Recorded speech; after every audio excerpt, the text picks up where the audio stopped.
کچھ لوگوں کو سمجھ نہیں آتا کہ زائرین امام حسین علیہ السلام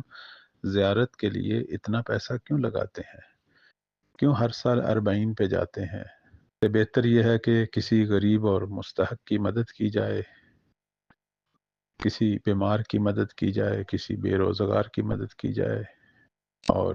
کسی بیوہ یتیم کی مدد کی جائے۔ یہ ساری باتیں درست، ان لوگوں کی مدد کرنا ہمارا واجب یا مستحب فریضہ ہے، لیکن وہ لوگ جو زیارت کے لیے جاتے ہیں ان کا ہدف اس سے کہیں بلند و بالا ہے۔ وہ اپنی روح کی پاکیزگی کے لیے، اپنے نفس کو پاک کرنے کے لیے اور اپنے دل میں اللہ اور اولیاء خدا بالخصوص محمد و آل محمد کی سچی محبت پیدا کرنے کے لیے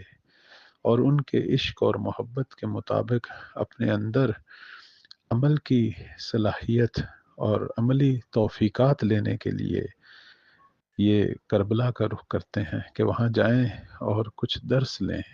درس زندگی لیں، درس شجاعت لیں، درس پاکیزگی لیں اور لوگوں کی خدمت کا درس بھی لیں۔ اس لیے وہ لوگ جو زیارت کر کے آتے ہیں، اب اس کے بعد انہیں چاہیے کہ وہ یہ تمام نیک کام کریں، اللہ کی راہ میں خرچ بھی کریں اور دوسرے مومنین کی مدد بھی کریں اور یہ اہم فرائض بھی ادا کریں، جس طرح کہ ہمارے ائمہ علیہم السلام فرمایا بھی کرتے تھے اور اپنے عمل سے ہمیں سکھایا بھی کرتے تھے۔ اللہ تعالیٰ سب کو سچی زیارت اور اس زیارت کے جو اہم مقاصد ہیں ان کو حاصل کرنے کی توفیق دے۔ السلام علیکم ورحمۃ اللہ۔